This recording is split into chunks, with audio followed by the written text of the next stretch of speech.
आज आपको भ्रामरी प्राणायाम के बारे में बताते हैं। प्राणायाम का अर्थ होता है प्राणों का नियंत्रण, और कई प्रकार के प्राणायाम होते हैं। और प्राणायाम करना इसलिए आवश्यक होता है जिससे कि जो प्राण वायु है हमारे शरीर में उसका नियंत्रण हो जाए, और उसके नियंत्रण होने से शरीर को बहुत सारे आध्यात्मिक और शारीरिक फायदे होते हैं। इसीलिए कई तरह के प्राणायाम हैं और उन्हें करने का एक क्रम भी है। प्राणायाम करना आवश्यक है, लेकिन प्राणायाम से पहले कुछ छोटे मोटे व्यायाम भी कर लेना चाहिए। सीधा प्राणायाम करने बैठना शास्त्रों में नहीं कहा गया है।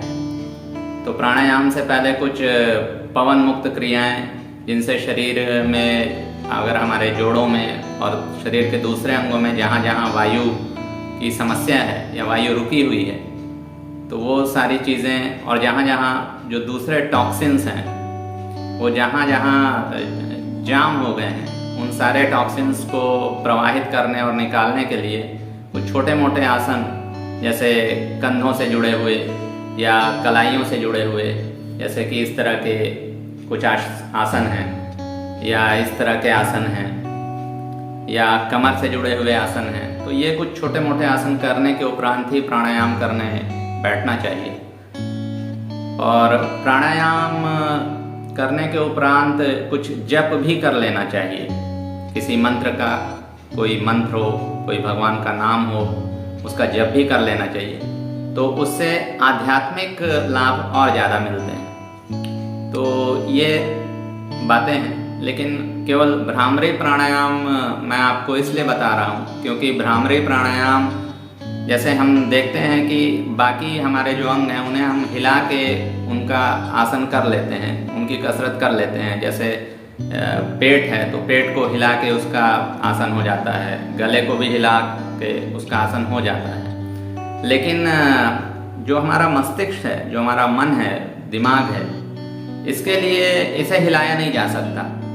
तो इसलिए, और मस्तिष्क का स्वास्थ्य है पूरे शरीर के स्वास्थ्य के लिए बहुत आवश्यक है। तो मस्तिष्क से जुड़ी जितनी भी समस्याएं हैं, जो भी इमोशनल समस्याएं हैं, या अनिद्रा की समस्या है, डिप्रेशन की समस्या है, तनाव की समस्या है, इस तरह की जितनी भी समस्याएं हैं, व्याकुलता है, भय है, तो ऐसी सारी समस्याओं के लिए ये एकमात्र अकेला प्राणायाम ही भरपूर है, काफ़ी है।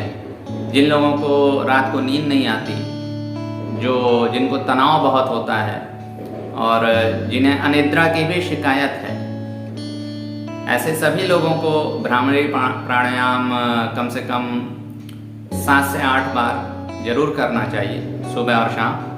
और अगर इससे ज़्यादा कर सकें तो और अच्छी बात है, लेकिन अगर नहीं कर सकते इससे ज़्यादा, तो कम से कम इतने देर तक तो भ्रामरी प्राणायाम आप करें ही, एक बार सुबह एक बार शाम। तो इससे आपको बहुत सारे मानसिक फ़ायदे होंगे, और जब वो मानसिक फ़ायदे आपको होंगे तो आप अपनी बाकी क्रियाओं में बहुत ही अच्छे से उन्हें कर लेंगे। प्राणायाम करते वक्त आप एक स्थिर आसन पे, जो कि समतल हो, उस पर आप बड़े इत्मीनान से और बहुत ही रिलैक्सफुली बैठ जाएं। तनाव ना हो शरीर में, रीढ़ की हड्डी सीधी हो लेकिन तनी हुई तनाव की दशा में नहीं होनी चाहिए। एकदम रिलैक्सफुली सीधी रखिए रीढ़ की हड्डी को। और हाँ, चाहे तो आप कोई अगर आसन लगा सकते हैं, वज्रासन है, या फिर आपका सुखासन है, या फिर पद्मासन है, ऐसा कोई आसन लगा लें। और अगर ऐसा कोई आसन लगाने के बाद और कोई आप आसन नहीं लगा सकते तो आप सुखासन में ही आराम से बैठ जाइए। सुखासन मतलब पालथी मारकर, जैसे साधारण हम बैठते हैं खाना खाने के लिए या दूसरे किसी काम के लिए, उसे ही सुखासन कहा जाता है। तो उसमें एकदम आराम से बैठ जाइए, और उसके बाद रीढ़ की हड्डी को सीधा कर लीजिए और बहुत आराम से बैठ जाइए। और इसके पश्चात आप सांस को भरते हुए सांस को आप डीप ब्रीथ करना है आपको, क्योंकि आपको अच्छा, और सांस भी एकदम तनाव में आपको नहीं भरना है, एकदम नॉर्मल जैसे आप देखेंगे। ऐसा करके आप पूरे अपनी छाती को शांतिपूर्वक तरीके से रिलैक्सफुली पूरा सांस भर लीजिए, डीप ब्रीथ। और इसके उपरांत ये आप कान में देखें, अंगूठों को अंदर डालने की आवश्यकता नहीं है, कुछ लोग अंदर डालते हैं, लेकिन ज़्यादा सही है कि आप जो यहाँ पे एक ढक्कन जैसा संरचना है, अगर आप गौर से देखें, ये इसको आपको अंगूठों से ऐसे दबाना है, और ऐसा दबाना है कि ये कान के छेद को बंद कर दे। इस तरह से आपको उसको दबाना है, और दबाने के उपरांत आपको बहुत आराम से इन 3 उंगलियों को आँखों पे रखना है, और इन दोनों उंगलियों को दोनों हाथ की ऊपर माथे पे रखना है। और ऐसे रख के आप, सांस आपने भरी हुई है, पहले ही मैंने बताया, एक बार मैं आपको पूरा करके दिखाता हूँ पूरे क्रमबद्ध तरीके से। ऐसे आप तैयारी कर लें पहले ही, और उसके बाद आप सांस भरें।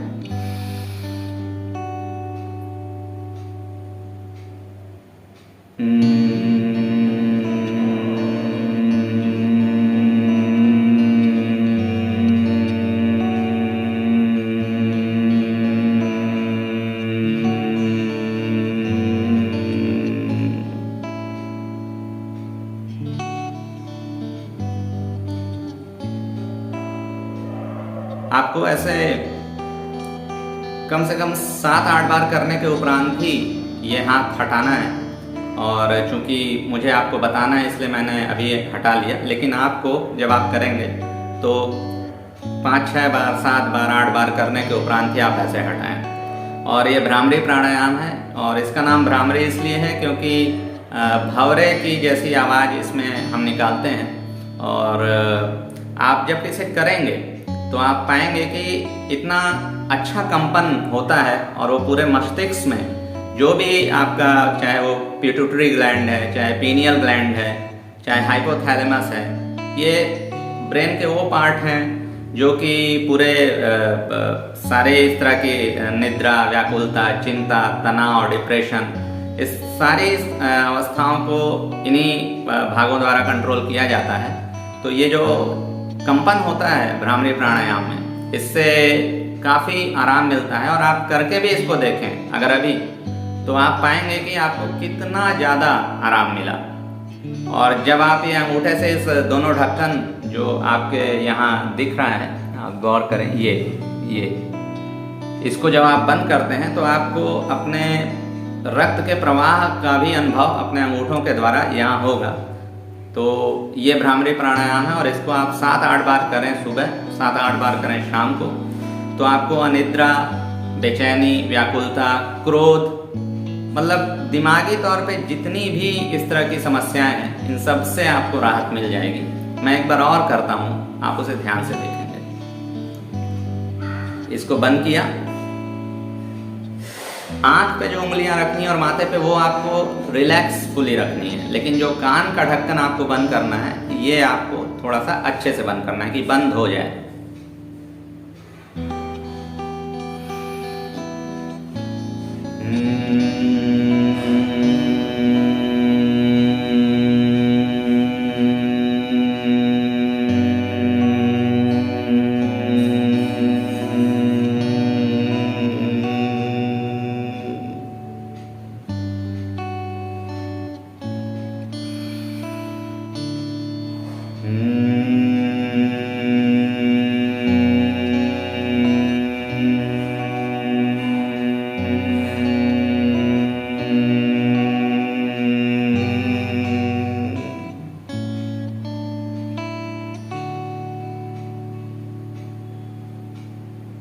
छः 7 बार ऐसा करने के उपरांत बहुत आराम से हाथों को नीचे ले आइए और बहुत आराम से बैठिए। आंखों को भी धीरे से खोलिए, एकदम झटके से ना करें।